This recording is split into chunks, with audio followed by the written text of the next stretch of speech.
Okay. Sorry, we're running late this evening. If you would, we'll have a moment of silence.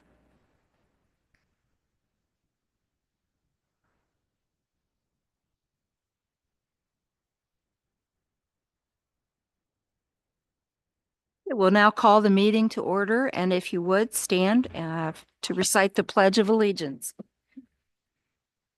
I pledge allegiance to the flag of the United States of America and to the republic for which it stands, one nation under God, indivisible, with liberty and justice for all. There's no comment.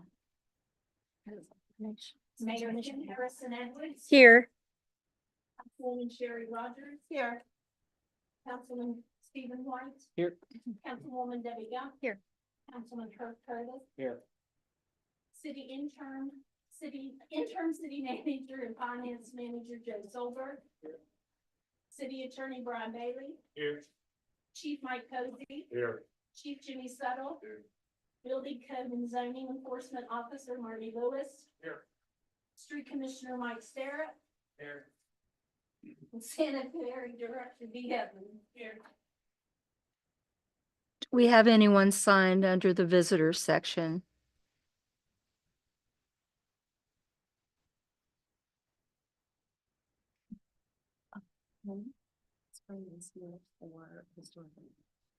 Okay.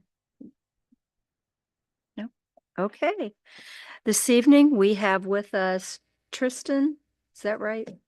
From Kimley Horn to do a presentation on the Riverfront project. Thanks for coming. We appreciate it.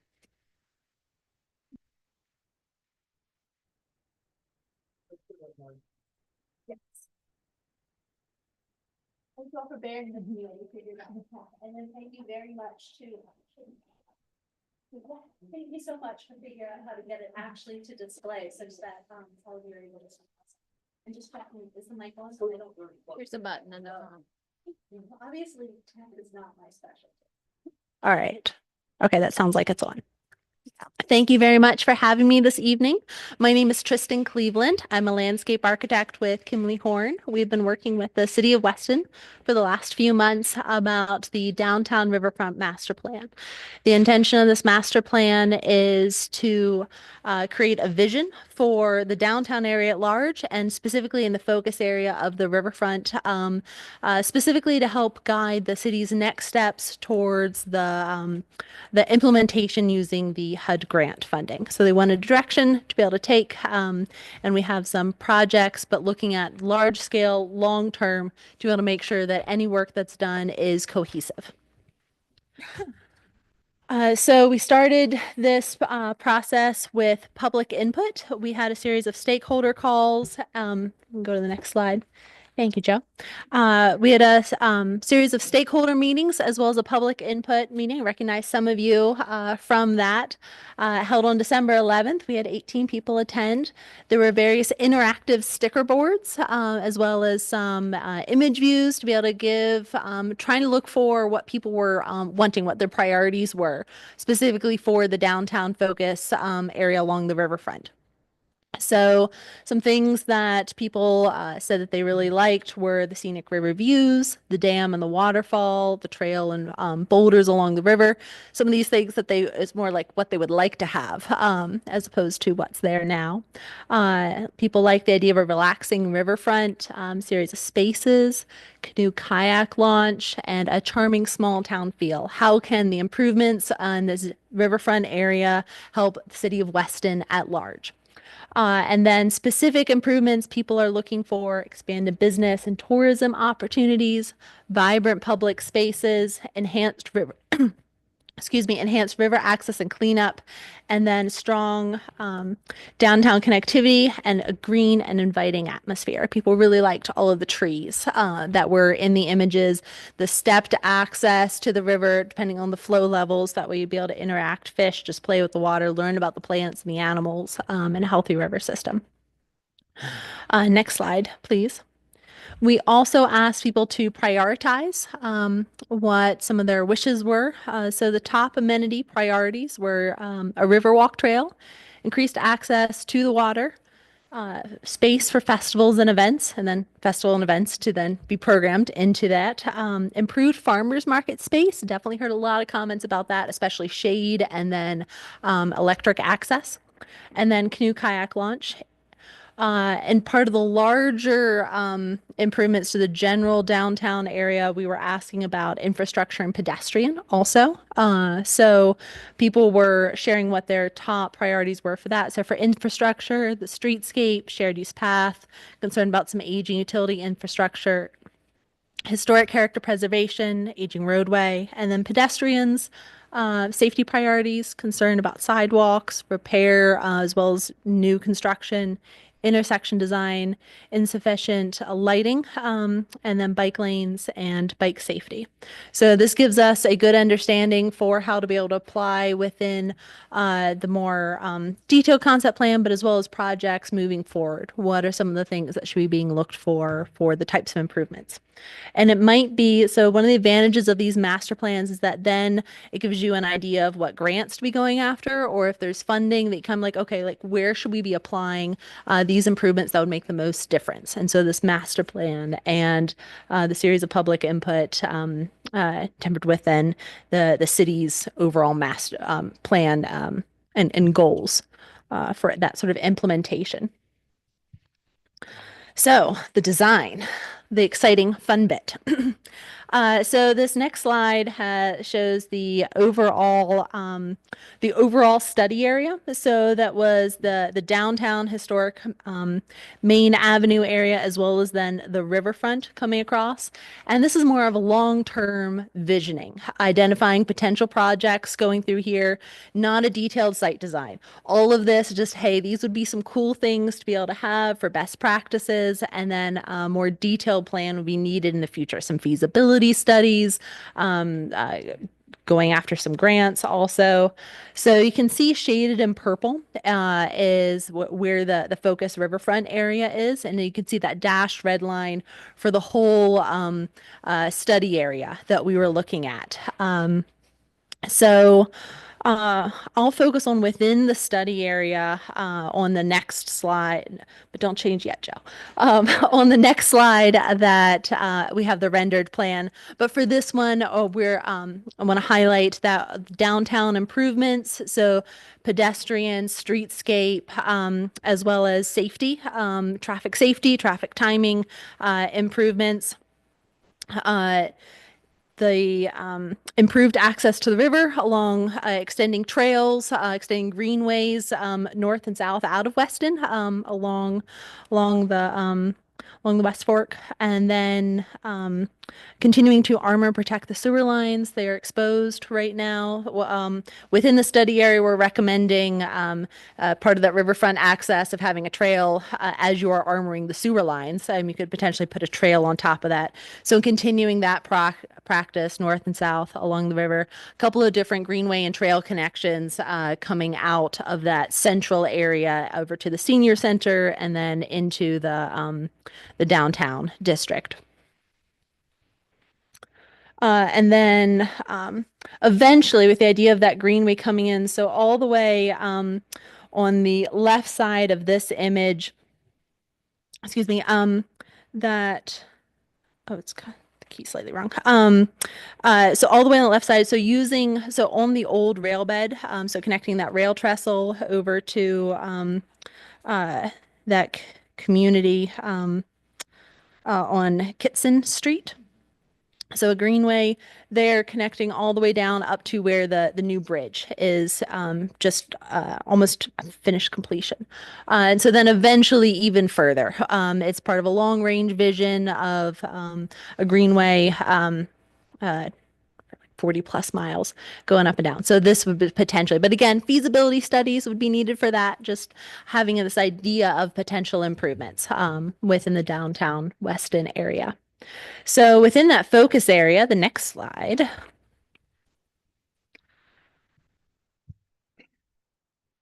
So within the focus area, this would be the Riverfront Park. Part of the reason that we're looking at this is that the city does own a fair amount of property on both banks. For the purposes of this plan and the orientation that we have, I'm going to refer to the north side of the river is where the TL yes, thank Tala. Where Tala is, that's going to be the north side, as I'm referring to this, and then the downtown area would be the south side. So as I reference in this. So the improvements that we are envisioning here, based on the feedback that we received, is the north side of the river would be more of the recreational park area. So a series of improvements for both traffic and pedestrian safety, as well as recreation opportunities. Reducing the parking lot there, turning about half of that from parking lot into the recreational space with picnic shelter, picnic tables, potential for grills. Thank you.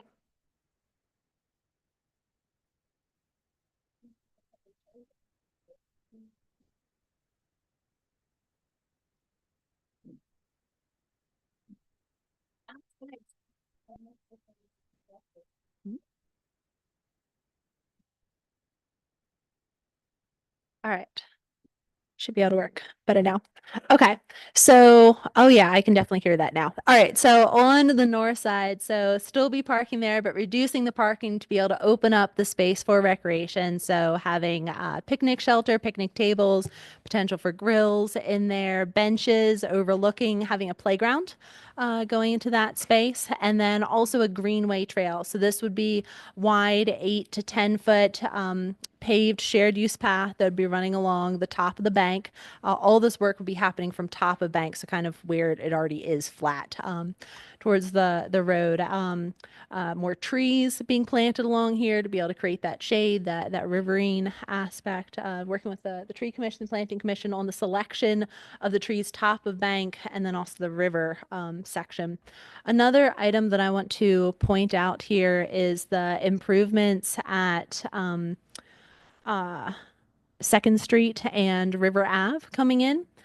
We have graphically shown a potential of aligning the intersection, but again, there would need to be a traffic study done for this. This would be the DOH taking care of this, but potentially aligning that, just attention being put towards it for safety as well as traveling through. You can also see we're showing the greenway extend, the possibility of taking out that slip lane to be able to create a plaza, a potential for art to be going in there. This welcome to Weston, the greenway, the tourists coming through, highlighting the train station, the old train station there, the interesting architecture and the history of the town. And then again, this would be a DOH project, but widening the bridge. The bridge is older, reaching the end of its lifespan. It's also it's within the floodway in terms of where the abutments are. So the improvements would be pulling it out of that to be able to improved river flow and hydrologic flow during the floods coming through. We would then suggest, as long as DOH is amenable to it, widening to be able to create a shared use path. So that way anybody visiting on the north side of the river on that greenway would have a very clear and easy, which like removes barriers, lowers barriers, to be able to get to the downtown area. So that a way to be able to bring people easily across the river. Plus it's a really cool view up and down to be able to cross there. So widening that. And then within the river corridor itself, a series of improvements to improve the quality of the flow for more ecological function coming through. That would involve a series of plantings, involving the tree commission for the appropriate plantings to be going in there, possibility for step boulders to come in again, improving the flow, armoring where necessary, but then it also creates these interesting series of steps for people to be able to interact with the water, to be able to reach it a little more easily than can now. It's not highlighted on the plan, but part of this would also be interpretive signage for people to be able to learn about the history of Weston, the story of like the dam and how that's controlling the flow, what the hydrology is, and the history of like when it tends to be low, when it tends to be high, as well as then the flora and fauna coming through, as well as then the improvements so that people understand like, hey, like there's these boulders in kind of a V shape. Why is that? Why do we have steps coming down? Why do we have these other little eddies being created? So a lot of opportunity for education here.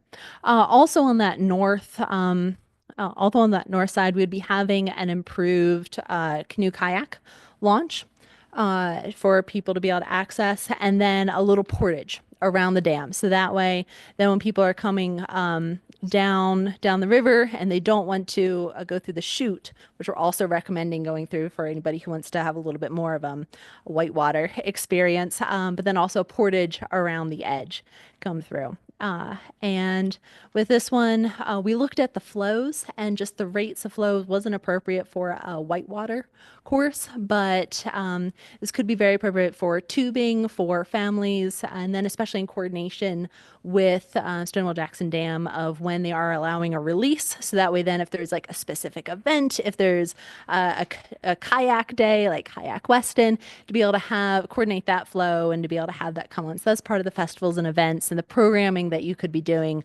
within the infrastructure. Yes. Question. Yeah. So you are leaving the existing dam in? And We are doing- showing that Yeah, as okay. as being left in at this point. I know that there's some larger discussions about like the age of the dam and but at this point we are leaving it in based on the feedback that we received at this Right, point. right. Yes. We are recommending that a Did little you pay them, Sherry? Squeaky wheel. so that is a another discussion. In this plan, we are showing how it can be accommodated. Okay, good. Thank you. Yes, yes. But again, like that's kind of like a good like step back. This is a conceptual master plan of the possibilities. The next phase beyond this would be actual site design. That's when we would be like, okay, what's happening where? What's the exact elevation? What are the exact locations? Like, what is the age of the dam? Is it going to potentially burst? And anyways, so that's the next phase. Right now, this is a lovely set of ideas you. that we want to present to Weston. And so continuing there onto the south side. So on the south, within the river corridor, within the channel, on the south side, we're again showing those improvements to the channel, both for providing more spots for kayakers to come down, but then also those boulder steps, the river health, flood protection coming through, and then also then little trails for people to be able to access. We are, if you look at the number 4 all the way on the left side of the screen, we are, if the opportunity arises, to be able to convert that parcel of land into a parking lot and then another put in. This would be above the dam, so then anybody putting in there would have to row across and do the portage or go down the chute on that side. This would support more events, support more people coming downtown for Weston. And then if there are any outfitters, it would then give more of a space to be able to access, especially since we are taking away some parking on the north side. We still want to accommodate some opportunities. So the overall concept then for the south bank is that this is the entertainment. This is the event space. So connected to that downtown is an extension of that vitality. So we have the kind of the pink Water Street, First Street, kind of peachy orange color. So having these as festival streets where events can be happening that can be temporarily blocked off on farmers market days, on festival days, to be able to have a very pedestrian oriented space. And even when it's not specifically blocked off for an event space, just slowing cars down with that patterning difference that this isn't just a standard asphalted road, that this is more of a pedestrian focus. Slow down, be careful. We want to be encouraging this is the extension of the park. So having improvement to the lot that is currently functioning as the farmers market. So in this one, recommending that not be a parking lot the whole time, that there would be street parking along there instead. There would be certain access points that way food trucks or the farmers would be able to back their trucks up into that area, that there would be a covered shelter in place there, that the number 15, the kind of little structure over in the corner, I'm sorry, you all can't see unless you have laser vision up on the screen. But right there at the corner of First Street and Water Street, of having an event pavilion there. We have it set up there in the corner, so that way it has the maximum of both Water Street and First Street for people to be able to set up and look at the view, and then integrate in with the downtown. So that way, when there's an event happening on this Water Street area, that it's very easy for people to be able to flow back and forth between the other businesses coming through.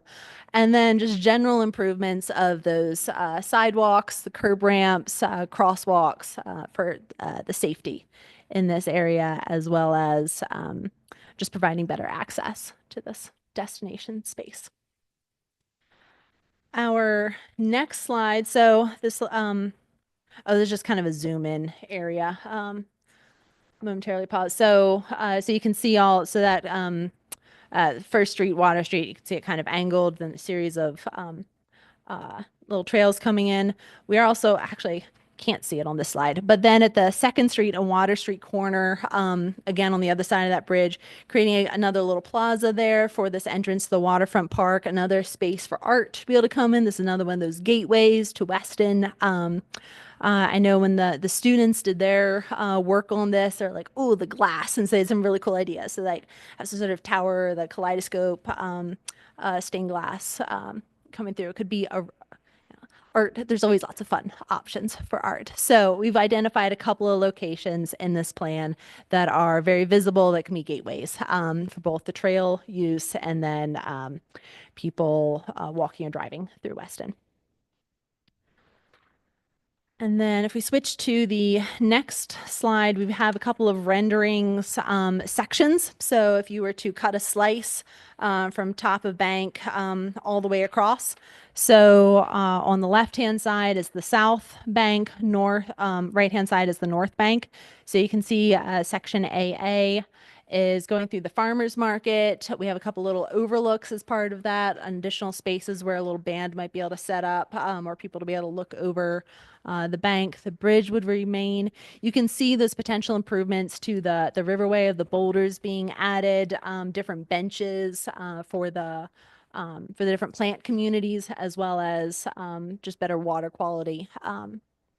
And water flow coming down the stepped boulders for access. And then there on the north bank, you can see the shared use path would be running along the top of bank, and then behind that, the playground details, but like definitely a fence around the playground to prevent anybody from running out into traffic to help control. And then in the road on the north side. Section BB is more from at Second Street and sorry, more like Fourth. Thank you, Joe.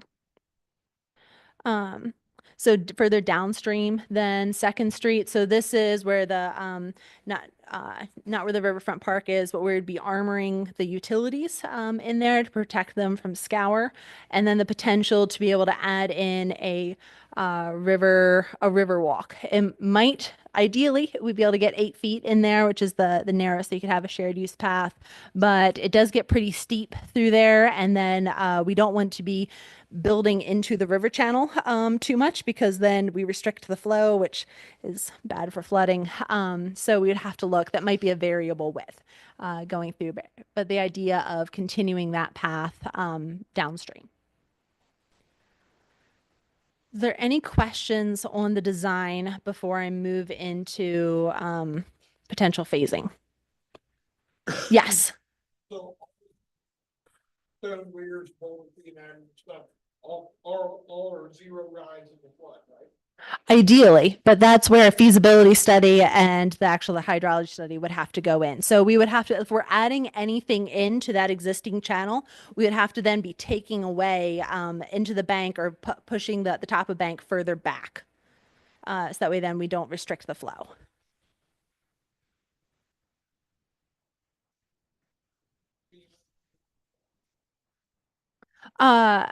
In terms of so we would have to be doing NEPA analysis for this and whether or not there'd be any an environmental impact, including the flow for it.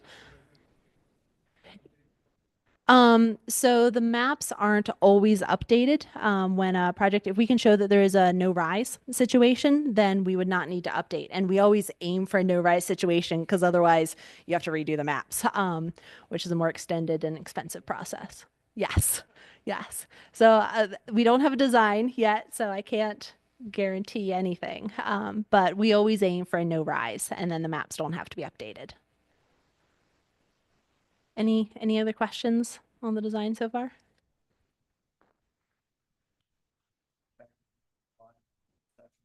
Oh, mm-hmm. Yep. Mm-hmm.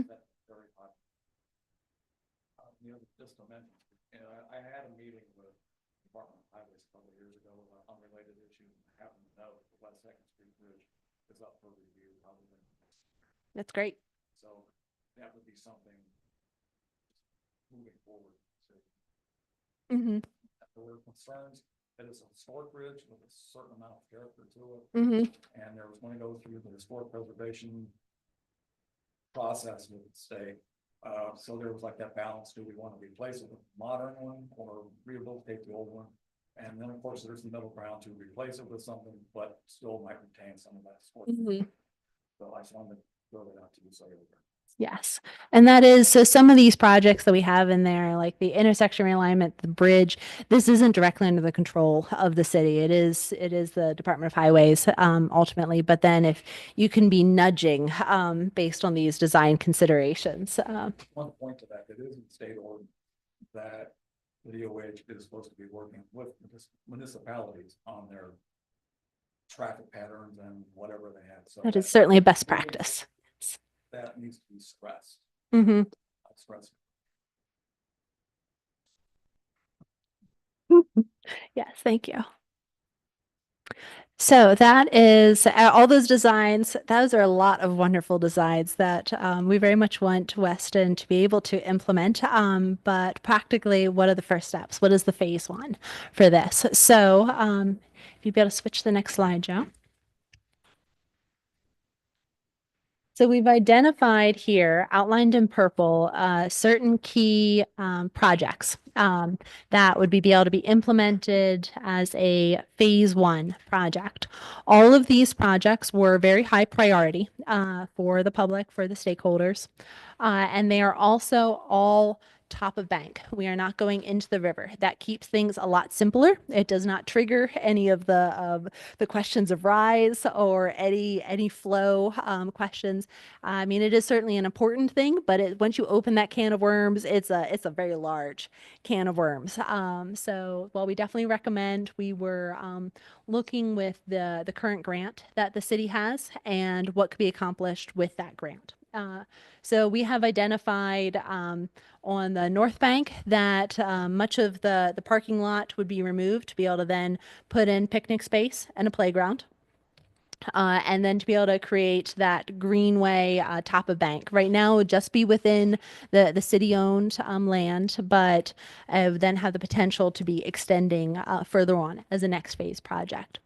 Also, as part of this, on the south bank with the event area in the farmers market, we are recommending that a new farmers market shelter be developed, that electric be provided there for plugins, that the event stage be built, and that crosswalk and curb ramps be added at the 3 intersections there with Main, First, Water, and Second. Those 3 corners. We have for those crosswalk improvements, it's more of a stamped, like thermoplastic, interesting. Some of them you can have a stamp like almost like in a brick pattern. You might and we'll put in ADA accessible curb ramps and maybe like a little bit of brick edging or some sort of other pavers in there.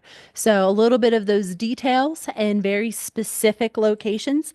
So that way, like, how can you stretch? How can you make the biggest impact rather than like ripping up the whole street? Like, that's going to be expensive. It would be ideal to do long term, but how can we making those impacts at those key intersections to be able to start to queue?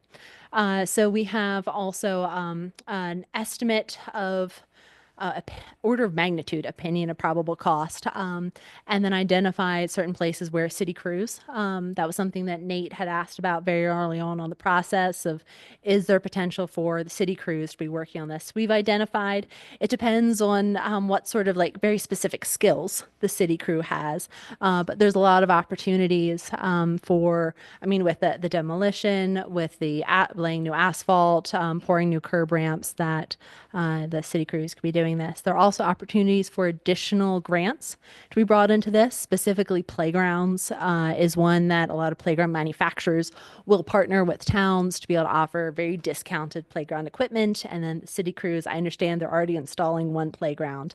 So it's that sort of their partnership that can take the funds and then extend them further.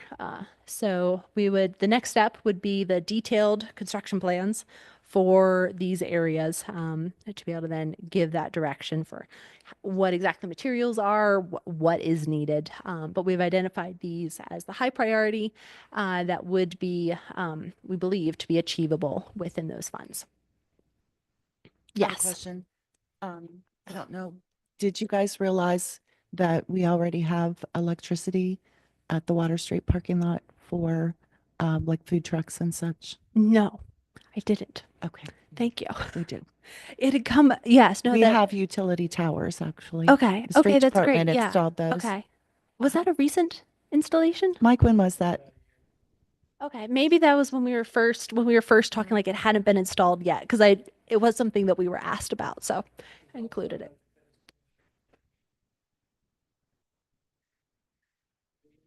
Okay. Great. That makes it even more achievable.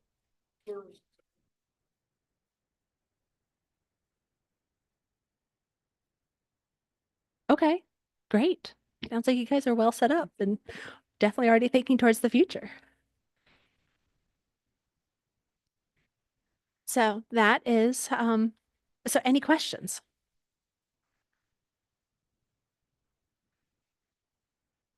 Tristan, did you meet John Jordan, who's with Tala? He came Hello. specifically this evening to hear your presentation. Glad. I believe you spoke with Bill Mitchnick. Yes. Yes, he's another, he's a principal in the firm. He was helping with the stakeholder calls. Thank you for coming Okay. out tonight. Yeah.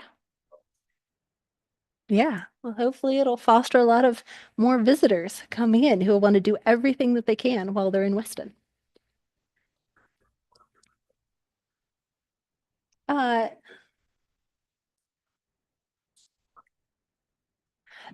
So parking is something that we allow flexibility for. So you're all familiar with the shopping centers that have enough parking for Christmas shopping, and then you have these vast extents of asphalt the rest of the year. So with the parking, people, if there's a destination that people are coming for, people will not go. People will still go. They will find parking. If they're that interested in attending an event, they will still come and they will find spots. There are a lot of creative ways when there are specific events coming in. One, it might be street parking. So people are then going to be walking through the downtown, more businesses.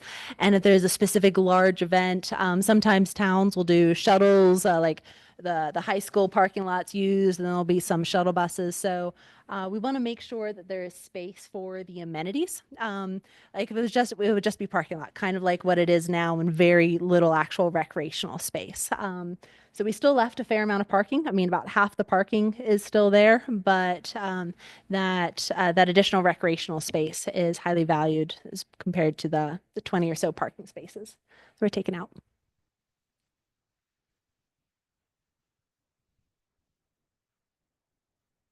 Any other questions for Tristan? What are our next steps? Next steps would be for moving forward with the construction plans. Part of that is the environmental analysis that goes along with this HUD grant. So I believe Nate has already registered the town within the HUD system.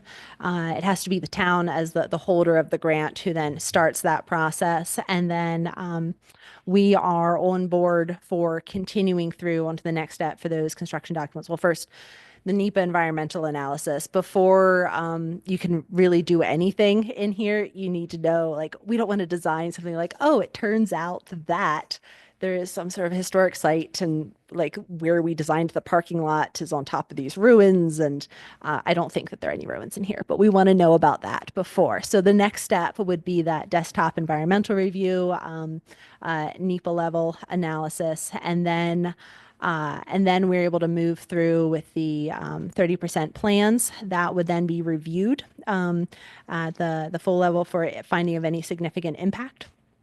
And then from there, and submitted to various state and federal agencies for review. And then based on their comments, then we're able to move forward into the 60, 100% level plans. So next step is the environmental NEPA analysis. And then based on that finding, move forward on construction documents.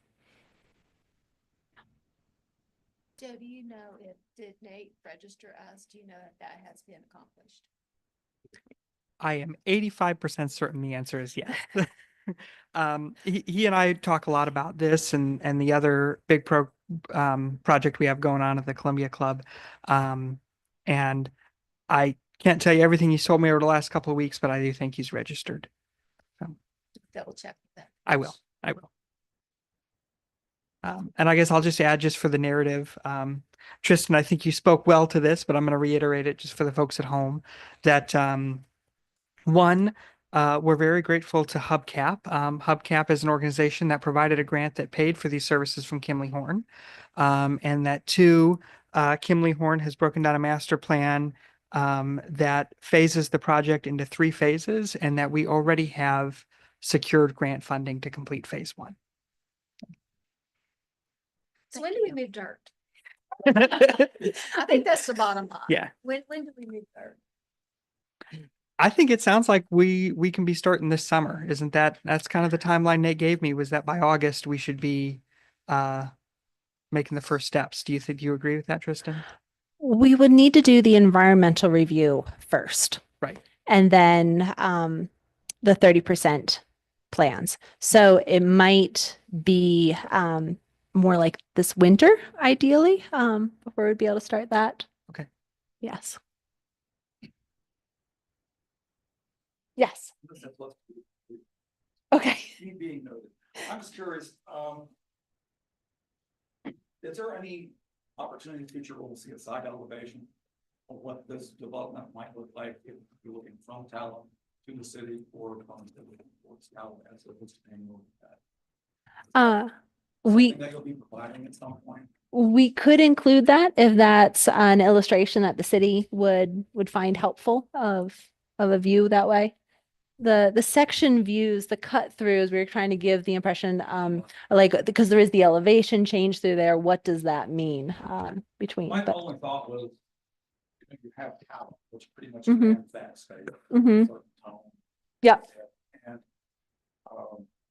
whatever is developed along that strip, I think it's important that it not be something jarringly different, Mhm. that it doesn't have to be something that's an exact replica of its being, but it needs, I think it needs to be sort of like an integral part of it, so Mhm. that everything flows from one section to the other.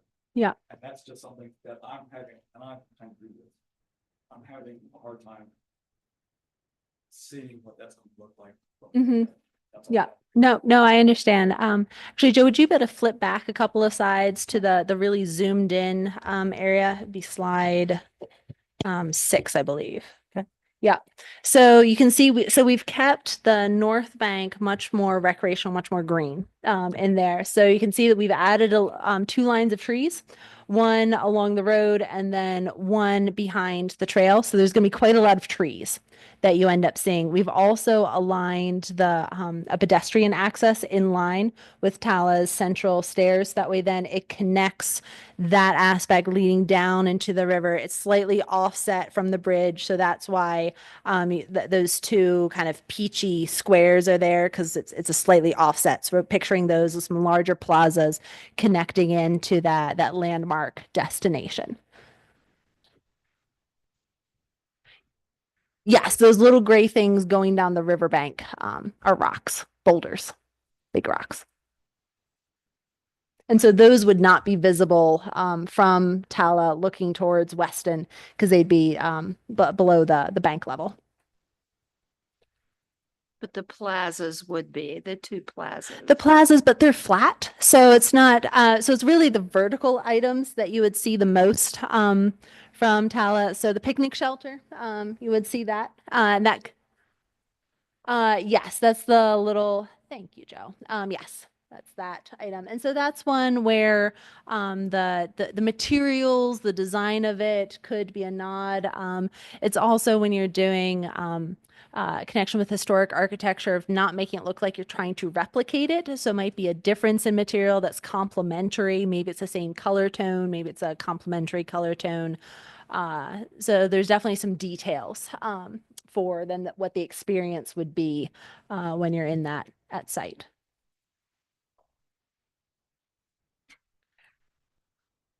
We haven't developed any design, but based on the context, I don't think that that would be appropriate for this space.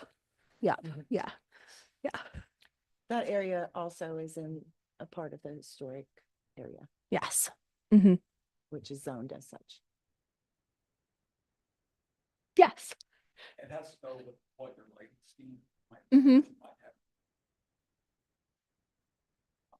That's the question, what do you have in mind for like that entire space? I know there are safety issues. Hmm. So you do want to address that, but at the same time, my concern would be that you have this overlit Hmm. space stripped right down the middle. Hmm. My mind would not be not important. Hmm. Has anything detail? That would be developed in the next stage in the actual construction document. This is more of a check-in, like, hey, these are the general spaces, like the final design, like those squares we've got there, they might not be squares, they might be octagons. Like, I mean, they probably won't be octagons. So there's some details where we get in lighting. We would definitely be recommending dark sky compliant lighting, which then like doesn't become an eyesore for nighttime, and then but still provides appropriate lighting for pedestrian safety.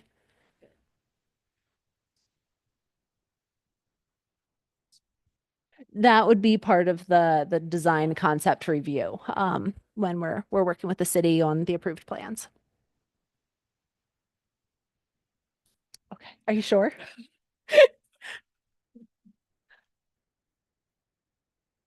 Any other questions? It's not really a question for you. Okay. But it's something for council to consider.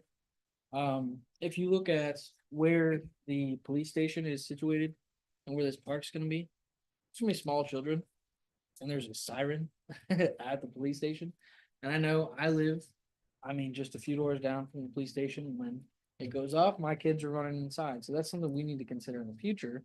And I don't want it to inhibit this park. I actually really like the idea of a park. I think it'd be great for family atmosphere. But a bomb siren just doesn't really go with that. So I'd like to hopefully consider that. It's 2025. I don't really think we need one. Hopefully we can figure that out. But yeah, I just want to bring that up for discussion. Thank you. Thanks, Stephen. Okay, well, thank you very much, Tristan. Thank you. It Appreciate was you wonderful talking coming. with you all. Thank you.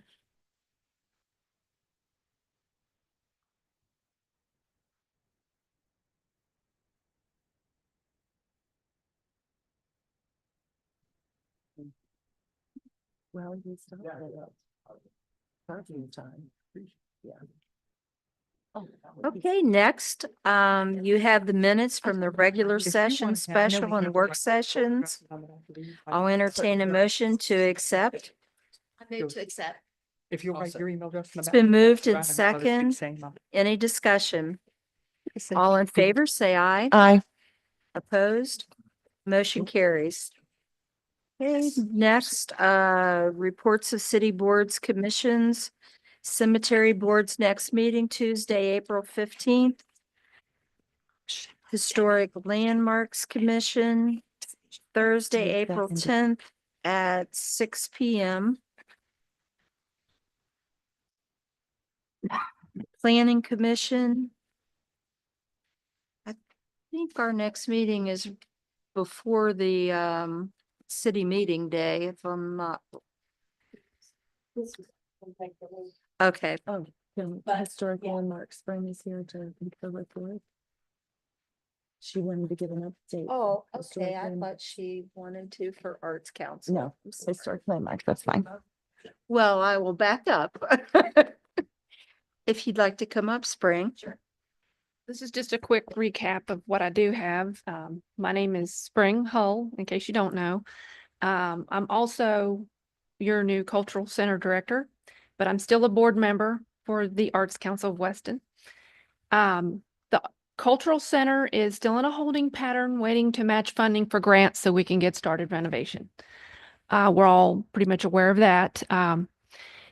We put in for the state historic preservation grant that's been applied for. And in the meantime, when all that's getting ready, we'll have more updates on timelines or any developments as we hear them. In the meantime, I've been able to schedule some events such as the barn dance we just did on March 22nd. It was well received with good attendance and commentary.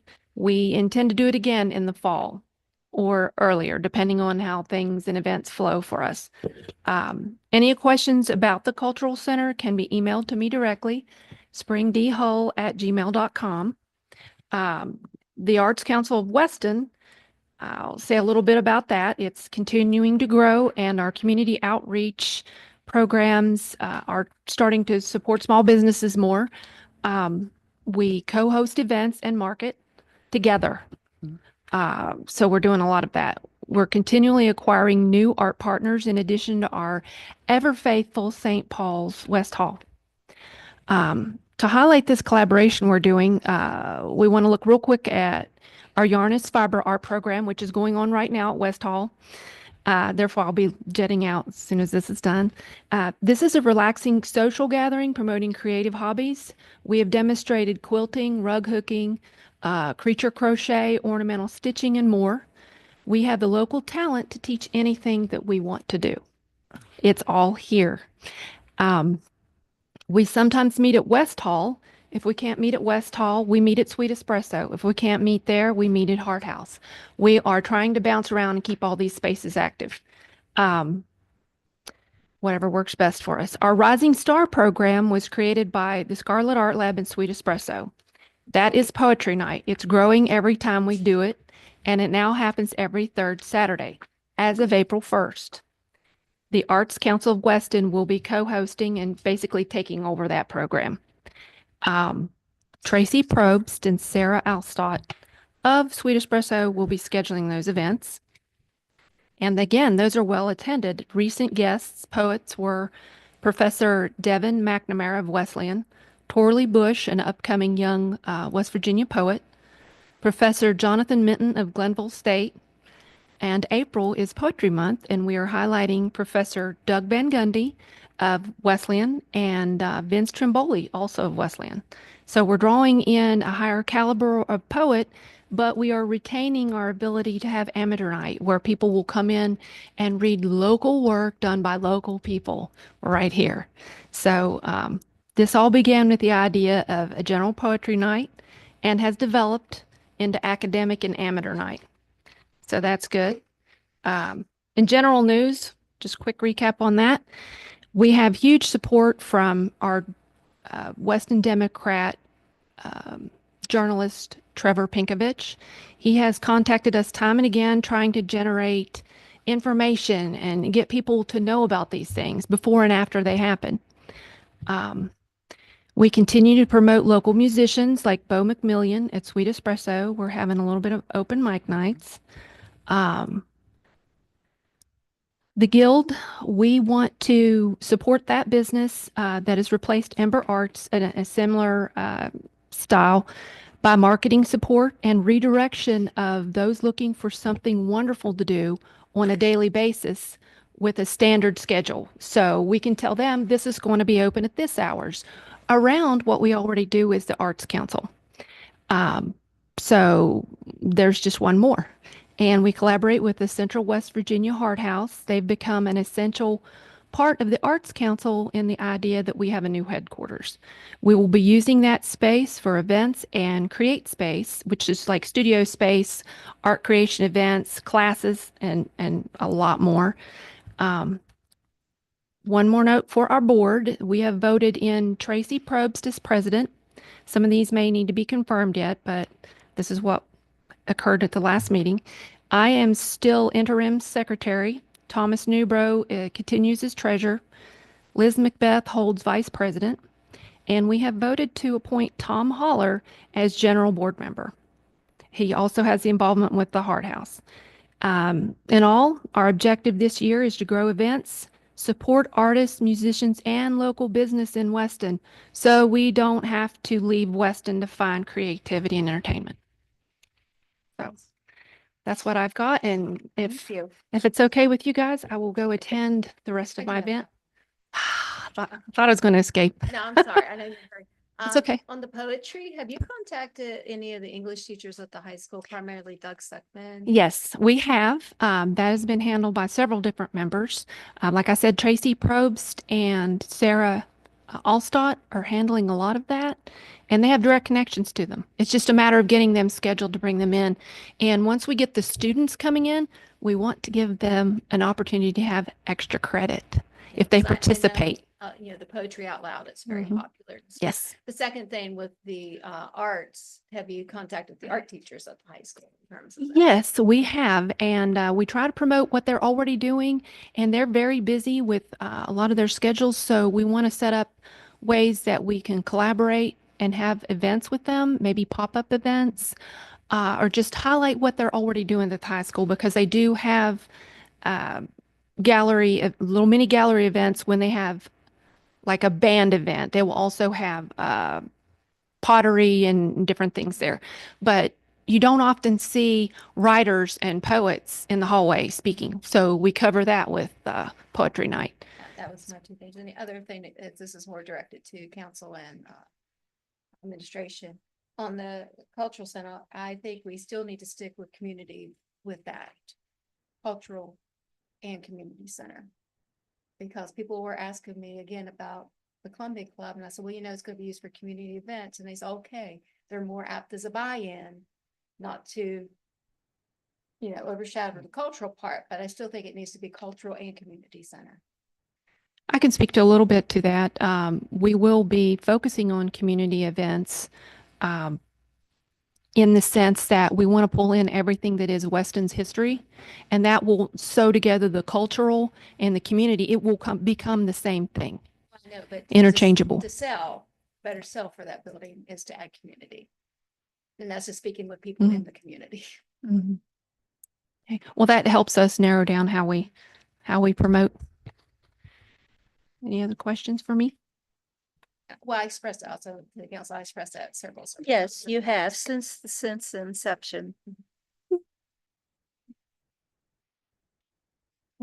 Thank you. We good? I think we're good. Thank Yes, you. thank Have a good you. night, everyone. Thanks.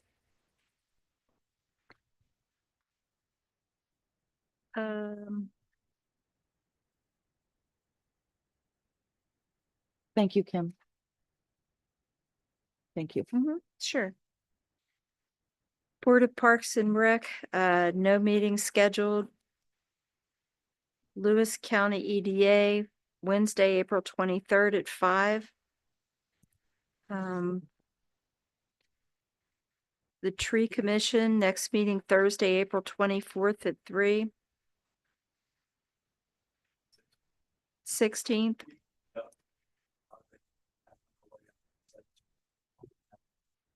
Okay. Land Use Agency, April 28th at 6. Neighborhood Watch, next meeting, May 7th. And Lewis Gilmer Solid Waste Authority, April 16th at 6:30 PM. Can we refer your concern about community and cultural center to the Historic Landmarks Commission for that group to deliberate? Well, I do also know when we had the event at St. Paul's, we had the architecture come in. With that, he did have community center on that, cultural and community center on those sometimes. But if you Well, I- want to buy in with the community, we need to have community there. And like I said, I've said that since conception. It doesn't take away the cultural aspect, but it invites community. Sure. To it. Okay, we'll move on to sanitary board report.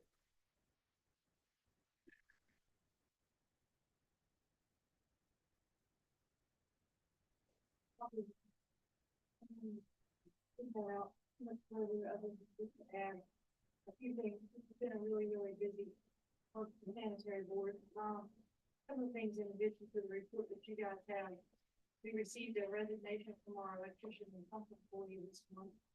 Received a resignation from our plant operator this month. We have engaged pressure engineering in the region to do our EPS permit renewal application.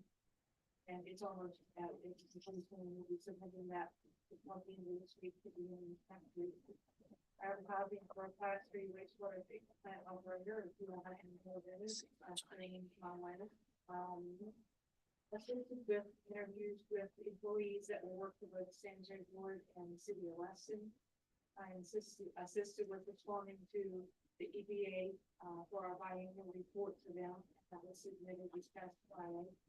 In the process of engaging a firm that will supply us with the wastewater treatment plant operator for oversight of the plant and plant employee day-to-day operations, as well as sampling, monitoring, and submitting monthly reports to the DEP.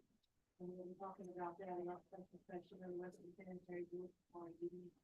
5 o'clock as well. As far as finance is go, our college for the month of March is $238,685.31. The stormwater charges that we collected was $3,550.64. And city tax was $2,015. As far as the rate increase, it's a place,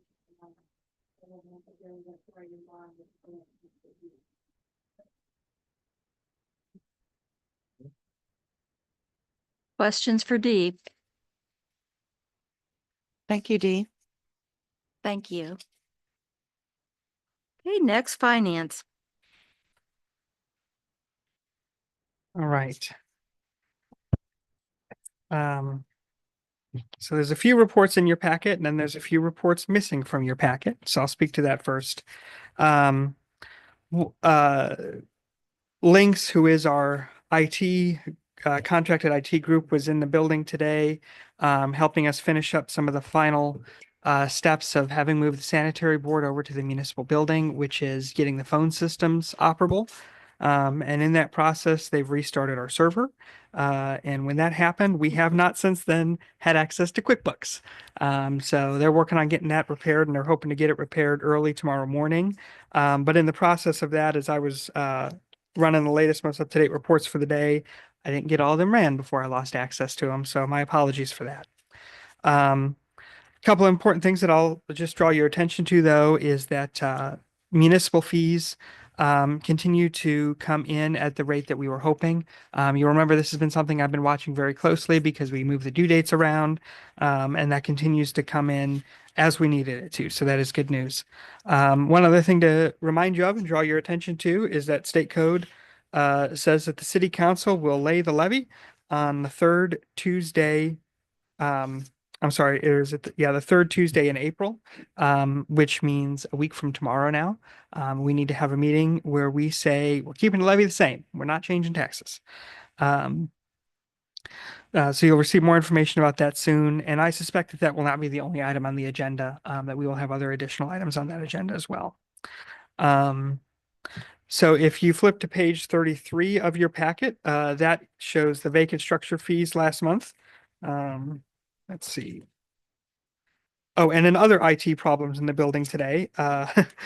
We have one printer jammed and another printer that's not working the way it's supposed to.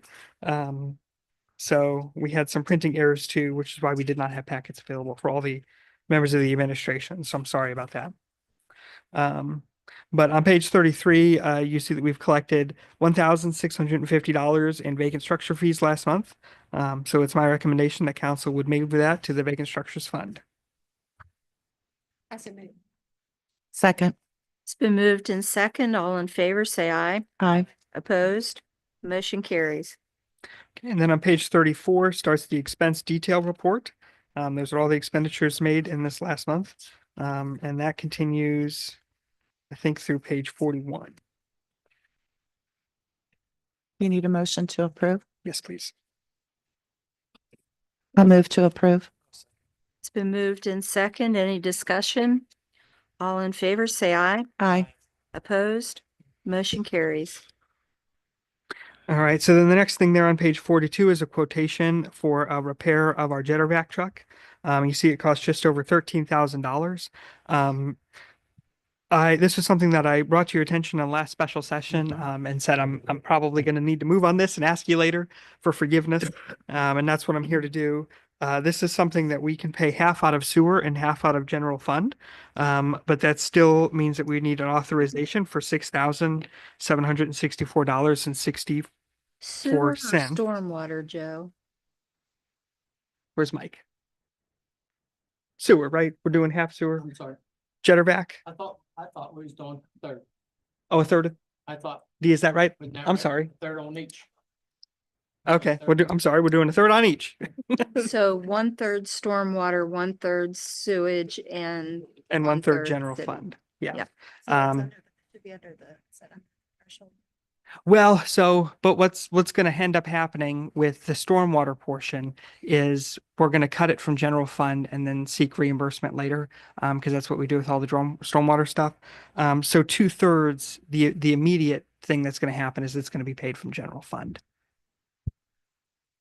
It makes it cleaner if council. How much do you need the approval for? The entire amount or the 6,000? What? Well,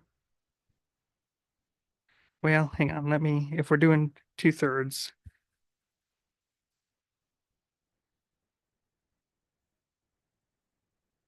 I need approval for $9,019.56.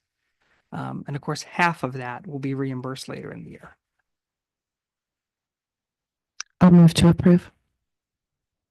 Is there a second? Second. It's been moved in second. Any discussion? All in favor, say aye. Aye. All opposed? Motion carries. And then there's one more invoice. I'm going to give you a little bit of details, but then I'm going to ask you to table it. There's a $34,000 bill in there from Steptoe and Johnson for MS4 comments. Dee might be able to provide more information, but this is something Nate engaged in last year related to stormwater. There's some kind of state law changing related to stormwater that Steptoe was involved with helping us work through. And so that's something to pay from stormwater fund. I was going to ask you to authorize this to be paid directly from stormwater fund, which kind of goes around our normal process of pay it from general and then reimburse it later just because of the amount. But I'm going to ask you to table it because Dee was in conversation with them today and it sounds like the invoice might be changing and going down. Is that correct? Okay. And just because I'm ignorant, can you provide any other insight on what the MS4 program was? And okay. I can't hear. I'm sorry.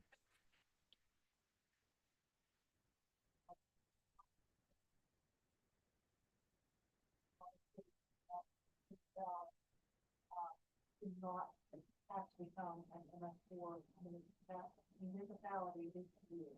And we do remember we were general. I do remember that.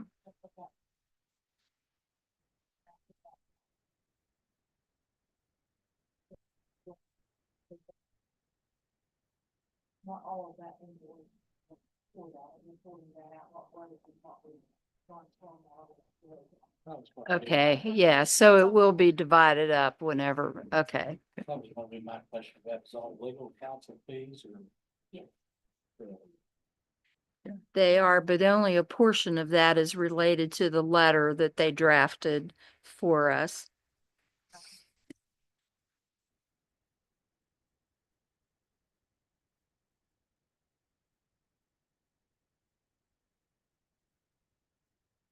There's a breakdown. There's a breakdown right Yep. The following pages have the breakdown. Yeah, and I think that's what Steptoe helped us get through was the state wants us to be an MS4 community and they helped us put that off for a year. Okay, so is there a motion to table that? It's been moved in second. All in favor, say aye. Aye. Opposed? Motion carries. Okay. Anything else right now, Joe? I don't have anything else for the finance report unless you have any specific questions for me. Not hearing any, we'll move on to street department. Yeah, the report's in the packet there, and if you have any questions, I'll be happy to answer them. We were still pretty busy. Even though we didn't plow a bunch of snow and stuff, but we had to get ready for some storm waters and stuff as the storms came through. I will let you know this, the down in Montgomery Road for the storm water, it's been taken care of down there. On Montgomery, I finished that up last week. Stormwater drains. How's the spring cleanup going, Mike? The spring cleanup, how's that going? Very well, we just started this morning, but they were picking up stuff till I think about 2 o'clock today, and then we went over and got into some of Stephen's work here today, so we can make a little bit of space and room for tomorrow. We've got some things that's need to be taken care of besides cleanup. Do we have a lot of residents participating this year in comparison to last year? I think what it really on each one, I'm not real sure, and we're saying probably just half of this year. Oh, That's all. How does that compare to years past? It's last year's probably about the same, Joe, but Okay. it's I'd just like to see Really? more people participate in this because you can see that there's more out there and it doesn't cost them a thing to get rid of it. You know, we basically, we as a council and all of us, we all pitch in to get rid of this, and I just think it would help out even with Marty over getting rid of some of his stuff would help us. We don't have to go out there and pay someone else to pick it up.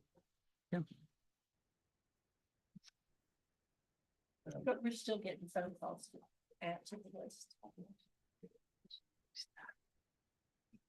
Hey, any other questions for Mike? oh, the police. I will tell you on the jetter truck though, it's probably gonna be another week before we take it to Charleston. They had to order the parts of the pump for it. Okay, thank you. Police department.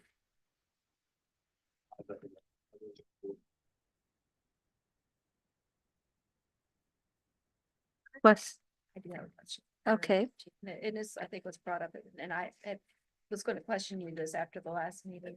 Our liaison, they're out there by themselves when they're doing this, right? I'm a little concerned about that. And I meant to tell you that at the last meeting. About, you know, confronting people that may have issues.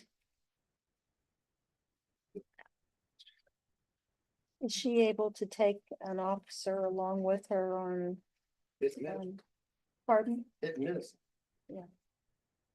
She is very familiar with a lot of these people though, and very educated as to what she's doing. Understand that, but at any point, anybody can turn violent. Does she have pepper spray as councilman Curtis says, is she prepared for anything like that? Been given a unit number, she know dispatch where she's at. Okay. Questions or concerns Wait, for not too Chief far, but- Posey? Nice and honest. Can she take, questions. can she use space or anything like that? On those people?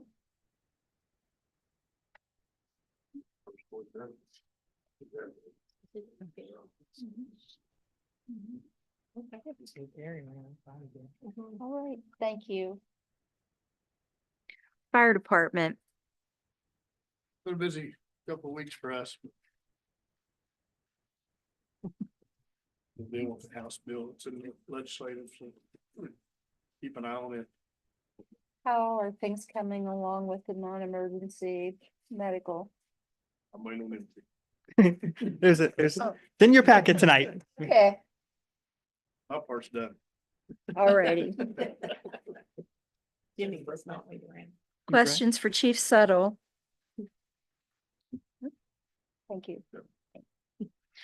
Building code zoning and CAP program. A couple last minute things to add that didn't make the packet there.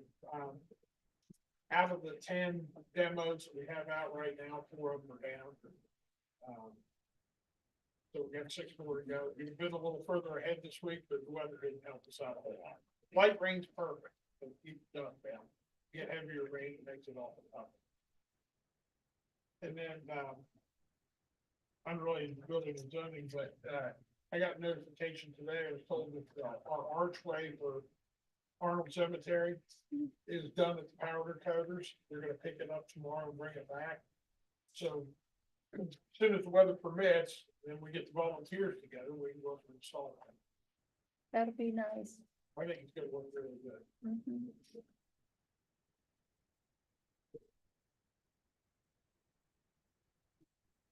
Questions for Marty? How bad does a house have to be before it's condemned? Well, it can be condemned just because it doesn't have utility, because it's unlivable. It might be structural, might be a mansion, but it doesn't have utilities on, you can't live there.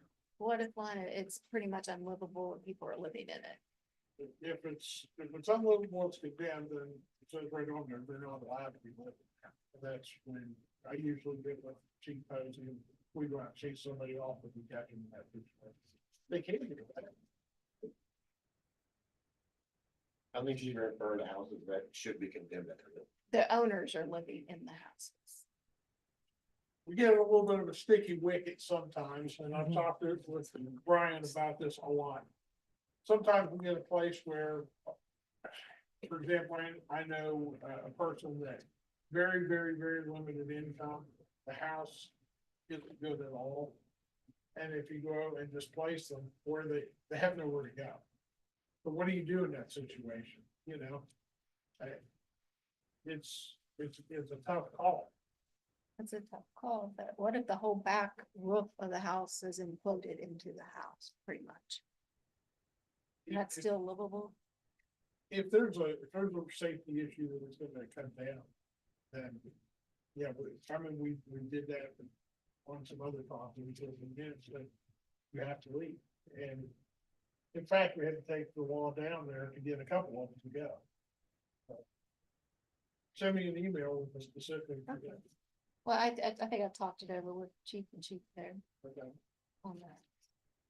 And, you know, because there probably are some programs that could come in and possibly help them. There's some people I tried to get them with what we do have a development fund with Mountain Cap. There's another one out there too. I can't remember the name off the top of my head. But sometimes it's hard to get these people just to even, I sat on the porch with the lady, let's fill this out. And she wouldn't give me information. I said, I'll write it down, you can tell me.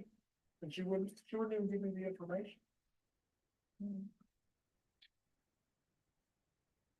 Thank you. Thank you, Marty. City Attorney report. Oh, don't ask about American legal, please. Little busy. We've been a little busy, haven't you? We had some various municipal court proceedings that I think went fairly well. One of the guys, we had 3. One of them was an out of towner, so you just kind of suspend their license. And the other 2, I think, either came in that day or came in the next day. The third one called in and made made, and one was predisposed of another facility and couldn't make it. So we did some good things in court this past month, but otherwise just generally monitoring some of our legal situations and providing guidance to some of the staff in some situations To everybody. to this month. everybody. That's it. Thank you, Brian. Thank you, Brian. Okay, and city clerk's report in packet Thank you, Judy. and interim city manager report. That would be you again, Joe. Yeah. I'll just give you a few updates real quick. If you've been reading my emails, then you know what's been top of mind this month, and what we've been working on is we're trying to arrange things with the sanitary board and preparing the public works department.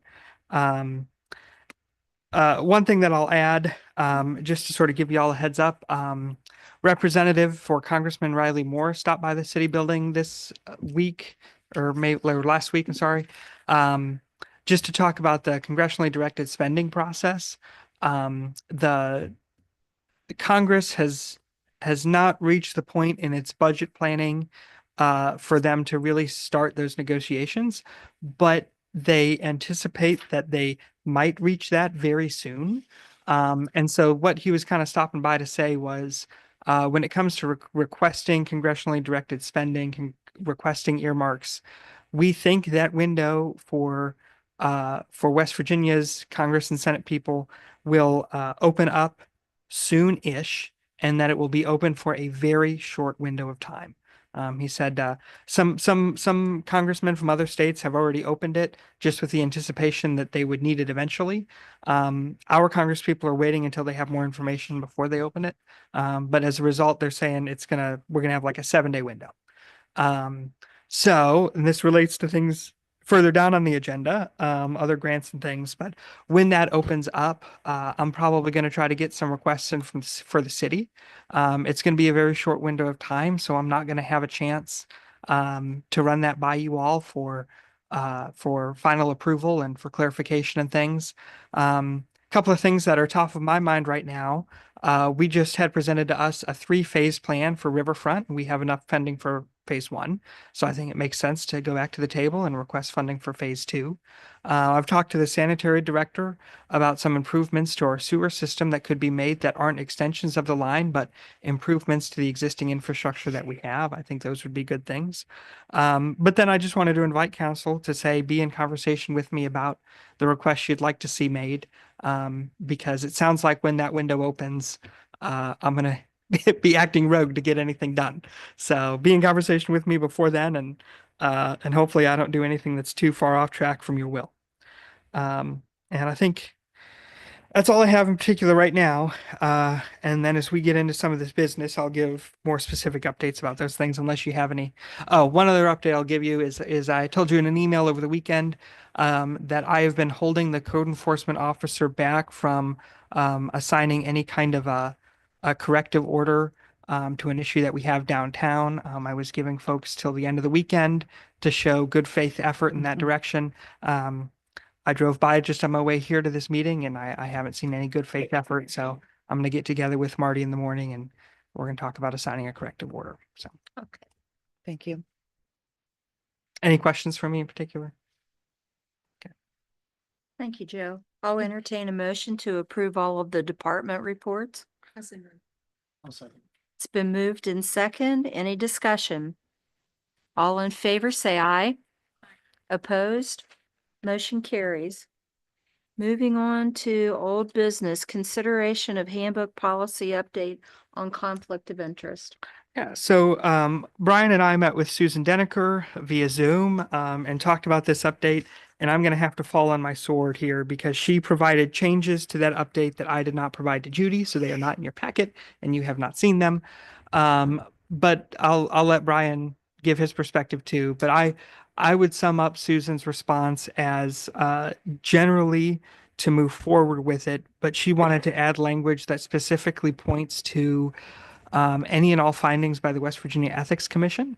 The Ethics Commission doesn't speak to those changes specifically, but it's sort of in the as I interpreted Deniker's intention here as instead of having to go back to the drawing board every single time that we've run into, oh, gee, maybe this was a conflict of interest. Maybe we should speak to it specifically by making reference to the West Virginia Ethics Commission that's weighed in on over 100 conflicts of interest in the past. You've just got those things covered, so that you're not going editing your handbook every single time you want to clarify what is or isn't a conflict of interest. So because I don't have that for you to review, I'm going to ask you to table it again. I'm sorry. Okay, is there a motion to table? I'll move to table. I'll second. It's been moved in second. All in favor, say aye. Aye. Opposed?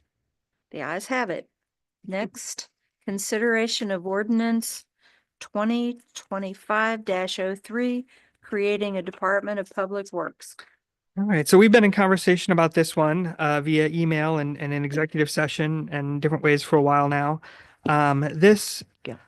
if you'll recall back in Yeah. October, I thought- we Yeah. passed we passed an ordinance at the recommendation, after the recommendation of the Weston Sanitary Board, that had 3 sentences in it particularly, that I think this next ordinance seeks to address. One, it said all future employees of the sanitary system will be employees of the sanitary board. I'm sorry, employees of the city of Weston. It said all those employees will be subject to the handbook of the city of Weston, which I think is a clarification based. I'm sorry, am I? Okay. Um, and then the last thing, so it said all future employees of the sanitary system will be employees of the city of Weston. It said all future employees will be subject to the city's handbook. And it said that the sanitary board will will retain the right to choose who works on its system. So I think those are 3 kind of sentences that we say, okay, so how do we implement that going forward? And I think the creation of the Public Works Department attempts to answer that and do that. And so the way that we've been acting on this in a practical sense as we're practicing to get ready for the Public Works Department is Dee has been sitting in on the interviews that we've been having as we're getting ready to employ people. And so her and Mike have been in conversation about who will be responsible for what in the sanitary system. Is as we're getting ready to say all future employees will be employees of the city of Weston, but the sanitary board will retain the right to choose who works on its system. It's important that those two be in consultation about hiring, about moving folks around in the department, about choosing who will be working on what systems. And then let's see, the last thing I'll say about the Department of Public Works is I had sent you draft copies of potential job descriptions as we rearrange all those departments. The only thing that I have changed substantially in those yet is a clarification of how all of those different persons interact with the director of the sanitary board. One of the challenges that we have, and I'll provide a little bit of this background. Nate, Dee, and I visited Buchanan. It's probably been a year and a half ago. Buchanan went through the process of the city becoming the single payer of all employees across all funds, probably 10 or 15 years ago when they developed a Department of Public Works. And what they did was they went through the process of getting a court order to tell the Social Security Administration to recognize these changes when they were taking people from over here and placing them over here, to recognize that this is not a change of employment, but it's a continuation of employment, even though they're employed by a different EIN number. And the finance manager of the city of Buchanan, her recommendation was, don't do it. Don't go through the process of getting the court order from Social Security Administration. Just leave people employed where they're at until they leave, and then employ them under the city if you're looking to make the city the single payer. And so that's what we've been gearing up for. But the unique challenge that creates is you have some people who are in this hierarchy, some people who are in this hierarchy, and they have to interact and work together. And so that's the clarification I tried to provide in the edits that I've made since the last time I've sent them to you. And then I think that those are going to continue to be working documents as I work with Mike and Dee to reform them. But so I think that's all I have to say on it for now. But I do recommend the passage of Ordinance 2025-03, creating the Department of Public Works. Dee, do you have any comments to make about the proposed ordinance? I think it's something that needs to be done. Wants to be forward and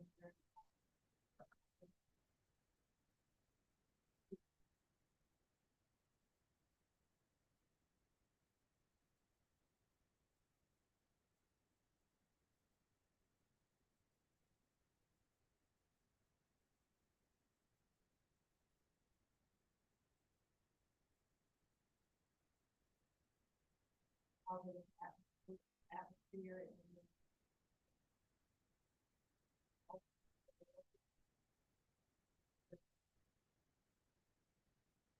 Okay, thank you. I do appreciate being included in on conversations and everything in the round. And the movie talk about it and talk through it. That's good as well.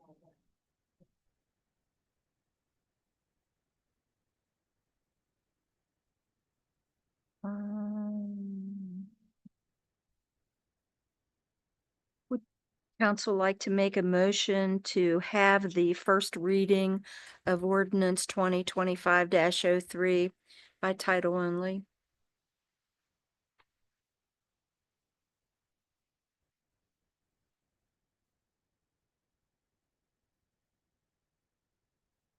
I'll make that motion. Did you second? Or Did you second? Oh, okay, I'm sorry. Okay, any discussion? Okay, we'll have voting by roll call. Councilwoman Sherry Rogers. yes. Councilman Stephen White. Yes. Councilwoman Debbie Gump. Yes. Councilman Herb Curtis. Okay, motion carries. Go ahead. City of Weston ordinance 2025-03, an ordinance creating a Department of Public Works and defining the roles of such department by title only, first reading. Okay, now I'll call for a motion to accept or reject ordinance 2025-03, first reading. Second first reading, ordinance 2025-03, creating Department of Public Works. Is there a second? Second. It's been moved and second. We'll have voting by roll call. Councilwoman Sherry Rogers. Yes. Councilman Stephen White. Yes. Councilwoman Debbie Gump. Yes. And Councilman Herb Curtis. Yes. Okay, motion carries.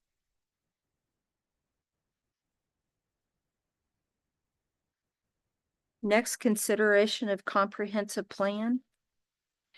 All right, I'm going to let the city attorney speak to this a little bit. He's read it a little bit more thoroughly than I have. I don't know how much more thoroughly, but I think it looks good. On page 32 and 33, there's a list of the various boards and commissions. And in that list, there's missing the Board of Zoning Appeals. And so is that a fatal error to this plan? No. You're not required to necessarily list your boards and commissions. But you approve it without that board on the list. I don't know if that makes anybody upset or not, but I think you can make an amendment tonight, and I have proposed language here. And you say, we want this amendment put in, and the planning commission looks at it, and if they agree to it, which I assume they will, it's a very vanilla type thing, then it's when they say, yeah, that amendment's fine, then the law presumes that council approved it with that amendment in it. That's down. Oh, well, give me one copy.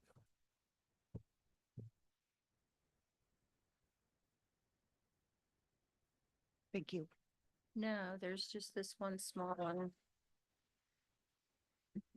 I'm just asking her, Brian, if there was many amendments to be made or. Well, if I could say something, when council looked at the first draft, the, and we also had a public meeting, there were some, minor Here you go. amendments. There you go. Yeah. I think There that- was somewhere. If I may speak again for that, I think there were some amendments needed to, I think, bring it more up to snuff, if you will, for what state code requires your comprehensive plan to have.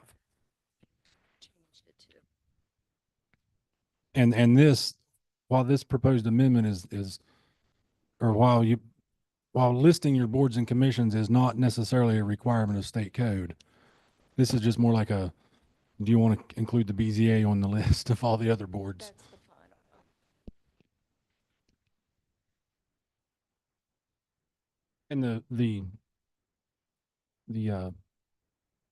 And page 32 and 33, it lists your boards and gives a little description of what each one does.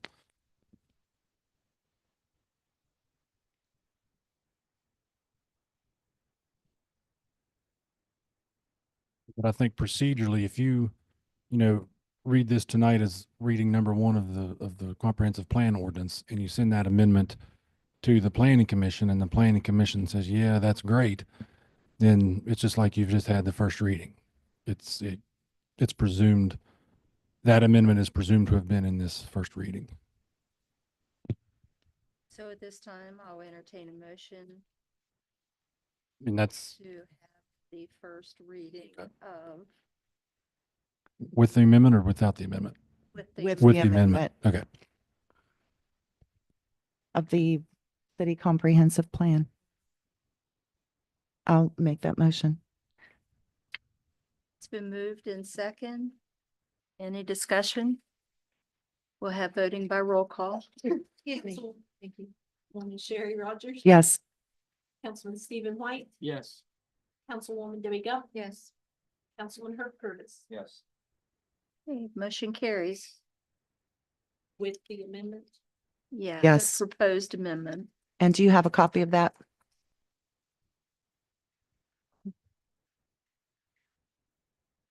You can have it.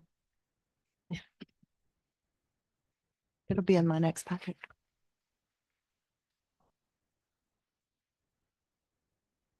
Yes. Yeah. The city of Weston provides for the zoning through its zoning ordinance.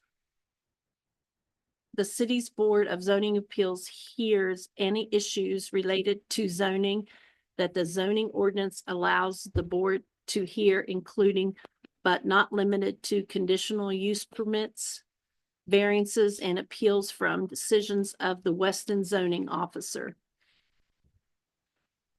Council may send an amendment to the None of that. That's, Oh. is that right there? Thank you, Judy. Thank you. Okay, is there a motion to accept or reject the proposed amendment, first reading to the comprehensive plan? I'll move to accept. It's been moved in second. Any discussion? Voting again by roll call. Councilwoman Sherry Rogers. Yes. Councilman Stephen White. Yes. Councilwoman Debbie Gump. Yes. And Councilman Herb Curtis. Yes. Okay, motion carries. Next, consideration of Memorial Day Parade Saturday, May 24th at noon. And we have an application in front of us. It's been moved in second. All in favor, say aye. Aye. Any opposed? Motion carries. Next, consideration of $1,000 donation to Hackers Creek Pioneer Descendants. I move to approve. Is there a second? We have a motion to approve. I think Herb did. Oh, okay. Sorry. Any discussion? I All would in like to favor? have a little bit of discussion just for our audience at home so So they realized that the Hackers Creek Library did come and provide a presentation and they needed a little bit of financial assistance. They are a huge resource for the Historic Landmark Commission and have been willing to help and do research for us and continue to support the City of Weston's Historic Landmark Commission and our endeavors. So we appreciate their efforts. That's all I had. Thanks. Okay. All in favor, say aye. Aye. Opposed? Motion carries. Consideration of keeping name of Carbon Street. All right, well, the city says Carbon Street is up by buns and always has been. The 911 center says that street has no name. And what they have asked from us is a resolution recognizing the name of Carbon Street, just so that they have something on file to say, yep, it's Carbon Street. There's development going on up there, and I think they're hoping to assign addressing soon. And that's what unturned this stone is in their files. It's an unnamed street. In our files, it's Carbon Street, but they'd like an action from council recognizing that.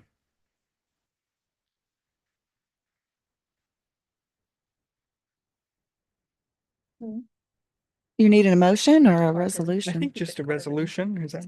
Yeah. Resolution will be fine. Yes. Yeah. That wasn't in my A previous. motion to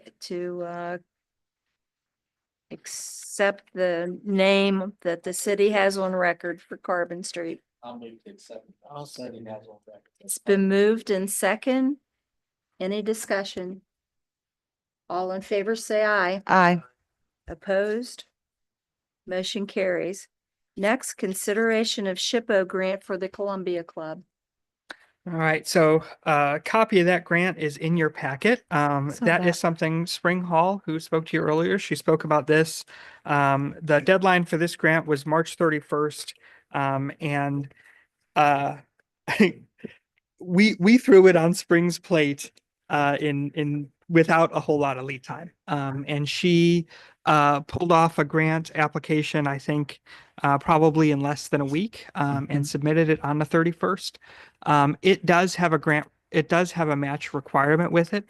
But this grant, because it's state funding, can use the federal funding from the earmark we have as its grant match, and vice versa.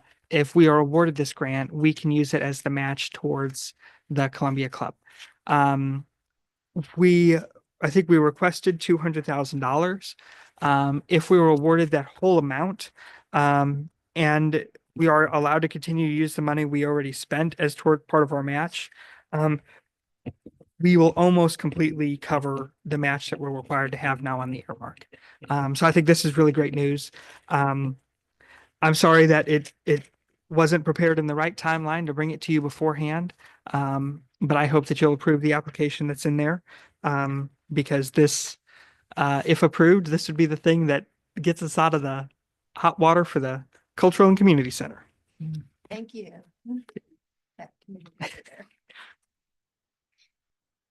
Okay, is there a motion to approve the grant request for the I SHPO? think I might need, I'm also on the historic landmarks. Might need to recuse myself. Do I need to recuse myself? Brian? What's the HLC? HLC role? Spring is acting on behalf of the HLC and the Columbia Club. I would feel better if I had it out. Please. Just avoid improprieties. Go ahead and stay. Just stay on, make you feel better. Okay, is there a motion to accept the SHPO grant application for $200,000? I'll second. It's been moved in second. Any discussion? All in favor, say aye. Any opposed? Motion carries. Move Sherry out there. Yeah. Go ahead. We can get. Go ahead. Consideration of CET grant for tree commission. So the commission chair is here if you have any specific questions. This grant has no match requirement. And I think it gets some good things done up at Arnold Cemetery for us. I don't have anything other to add other than to say no match and good things. Please approve. Without looking at it or for it in this packet, how much is it? The total is $26,681. $26,681. Okay. I apologize, I didn't notice it's going to be on your agenda this evening. This all came about last week. We had fully expected that the funding was not going to help from the federal government. And something out of the blue last Monday, I got an email today. The funding's there and you're getting. That's So cool. I'm moving as quickly as possible. I did get the agreement papers from the Department of Forestry on Friday. Having a meeting with Joseph and Ryan both this Friday, we're going to be discussing what needs to be done. I think I included you on an email. I hope to have had the entire grant package uploaded to my driving account. That will be there. Next few days, and you just go through exactly what it is. Basically, we did get full funding for the Heritage Public Green, $10,020. So we'll pay for everything there. That's great. And then we got another plant, $16,000 to plant 17 large ginkgo trees on Court Avenue. Two sections, one will be tree trees and DOH section at the intersection. Another 14 line. Well, basically, about. Okay. It's really gonna be really quite nice. We still have a lot of things to do. I think my contractor says he'd like to do the pruning and pruning on the tree in June and probably holding off until the fall. They think about it. They hope they have council.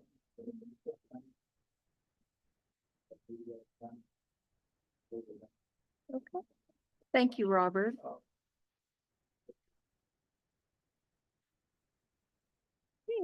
I'll entertain a motion to approve the CET grant in the amount of $26,681. Move to further the CEP grant for tree commission for 26,300. 681. 681. Is there a second? It's been moved in second.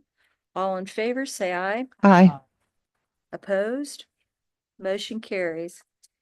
Next, consideration of ordinance 2025-04, creating a Department of Non-Emergency Ambulance Services. Okay, well, I'll start by saying that there is a typographical error there on the agenda, and it's my fault. Thank you, Robert. When Judy was out on Friday, I made edits to the agenda, and I think I'm a good finance manager. I'm a just okay city manager, but I am an awful city clerk. It should say creating a department to provide ambulance services to match the ordinance that you actually have in your packet, ordinance 2025-04. If you'll remember last month at the meeting, I told you these are the kind of services that are within the capacity of a fire department to provide, and we don't necessarily need any further ordinance to do that. The barrier that Brian and I ran into throughout the month then was if we're providing it through the fire department, then we're subject to those state codes that control and dictate rules for fire departments, including one that says all full-time personnel in all paid fire departments will be civil service. And then that creates barriers for us for a couple of reasons. For personnel reasons, it severely limits who we can hire. And then also for financial reasons, the overtime for civil service is through the roof compared to civilian employees. Generally around the state, we see that there are, and there's similar language for police departments. And we see that there are fire departments and police departments that are hiring civil employees who are not civil service. But Brian and Susan Denneker both put their heads together to try and figure out how they're doing it. And couldn't come up with a clear answer. There's not a clear answer for how you're saying all paid personnel in all paid fire departments, or I'm sorry, all full-time personnel in all paid fire departments will be civil service, how you can interpret that to mean, except for these ones. And we've even done it in the past. June Mackey was a full-time employee in the police department who was not civil service. But looking back on those codes, it's unclear how you get from point A to point B there. So we decided a safer thing to do was to put it outside the fire department, put it in its own department. The barrier that creates for us then is now, since we're no longer saying it's a service that's provided in the capacity of the fire department, it's now a new city service. So this sparks some other legal requirements in state code where we have to have some publications in the newspaper and let so many days expire and have a second reading and that kind of stuff. But I think we've decided that that's the safest way to move forward if we want to create an ambulance service that is not subject to the protocols of civil service. Brian or Jimmy, do you have anything you want to add? Yeah. Jimmy just wants to get moving. Brian and I are holding him up all the time. I'm like the Senate, I slow things down. Uh, I think the the piggyback on what Joe said, we're looking at, I'm making the numbers up. We're first reading tonight, first reading on next Monday. Then you got to publish 2 weeks in the Democrat, and then you got to wait 45 days. I think we've been through something like that with the first due fire fee. And so you have that 45-day window for petitions to come in. Now, with this particular setup, with this particular fee, it's not a it's not a displace it on everybody fee. It's a, if you use the service, you get charged for it situation. So if you get a non-emergency transport, and I'm not a medic guy, I don't know, you're sitting out at Stonewall Hospital and you need to go to Ruby, but you're not in any particular life-threatening type situation, ambulance service X comes and gets you and puts you in the ambulance and drives you up there and charges you for it. Am I oversimplifying that, or is it? And it's not emergency. It's nothing like that. And we feel there's a need for some service like that around here. And that's what this is. It's not a fee pressed on everybody in the community. It's a fee that's going to get charged to you, or your insurance probably, for when the actual service is performed on you. That's my spiel on it.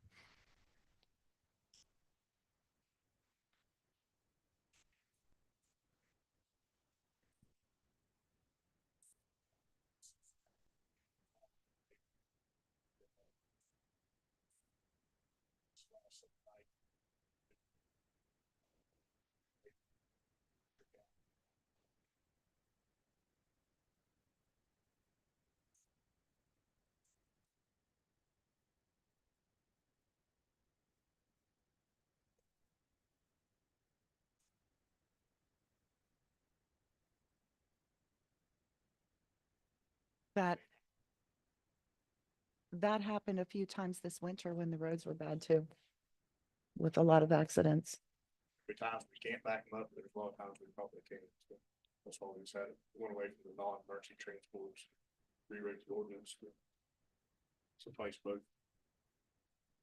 Okay, I'll entertain a motion to have the first reading of ordinance 2025-04, creating a department to provide non-emergency ambulance service by title only.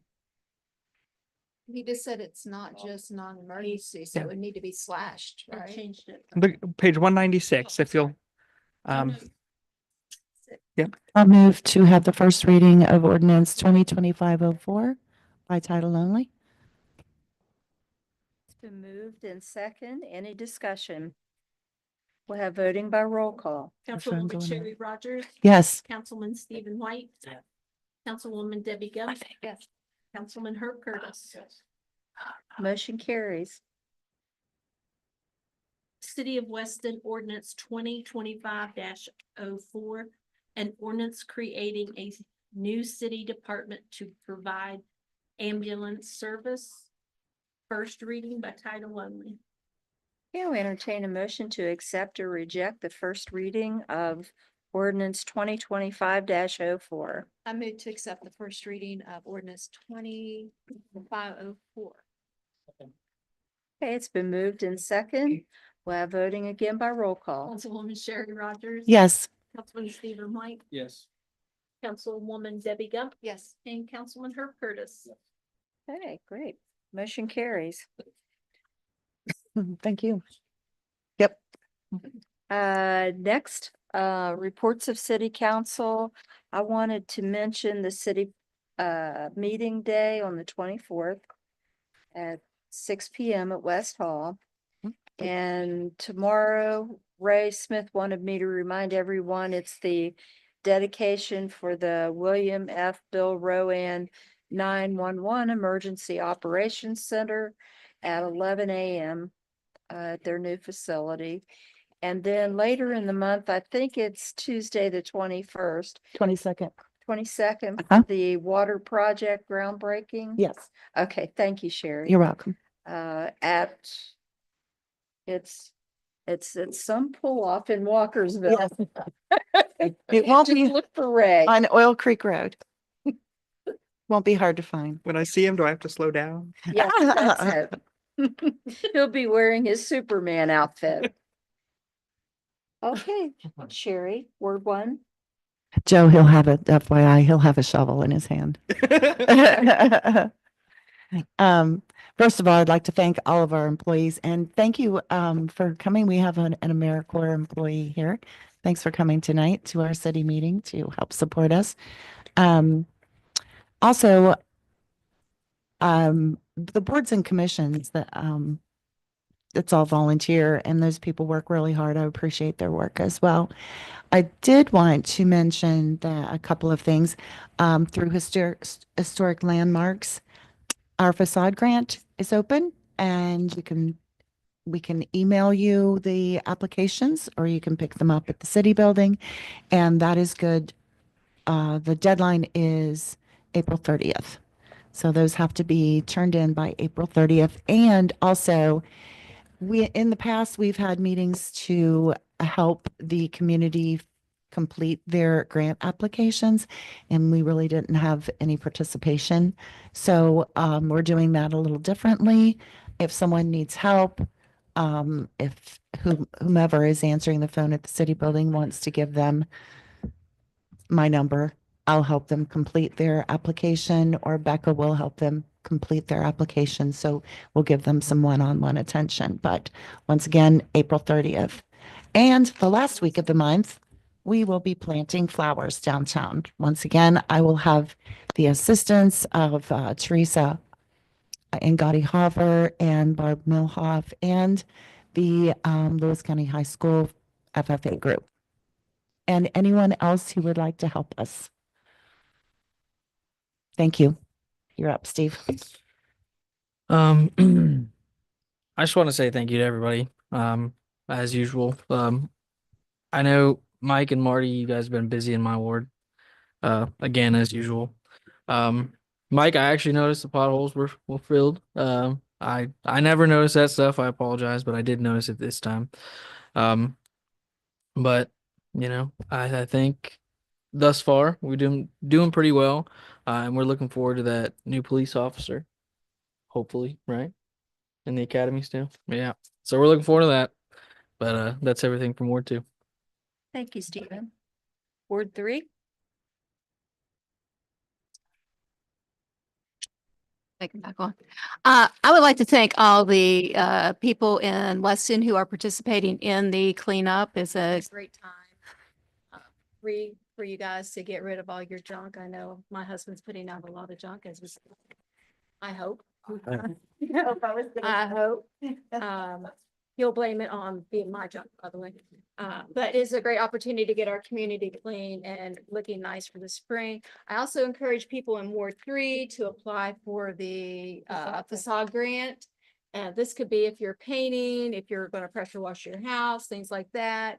You bring in your invoice and you can still get, you know, that application put in. So it's simple things like that. It's not getting a contractor in necessarily, but just on simple things like that. And is an easy way to improve your property value and the aesthetics of our town. So I encourage everybody in Ward 3 to take care of that. Unfortunately, I will not be able to attend our city meeting this year as I will be in Charleston with the youth Leadership Association doing our youth in government. Oh, That's unacceptable. So I will Unacceptable. not be here, so I apologize for that.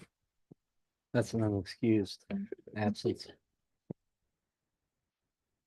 Ward I- 4. I would like to say as well, thank all the city employees and been driving through town looking at the demolition results and want to thank Marty and them for coordinating all the demo and getting rid of the dilapidated structures.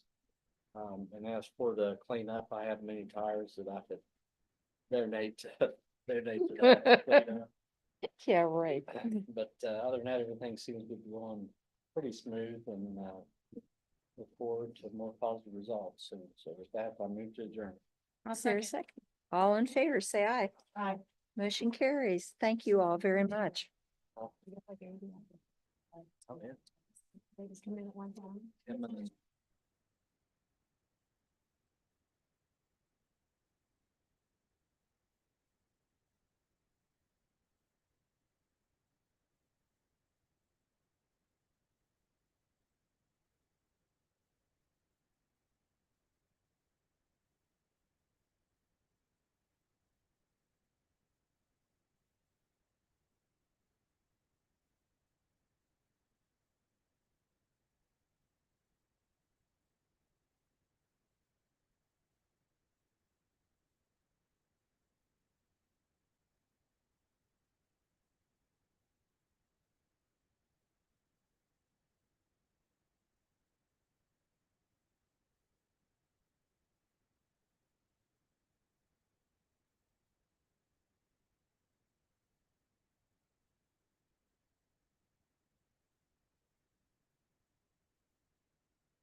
shut this down.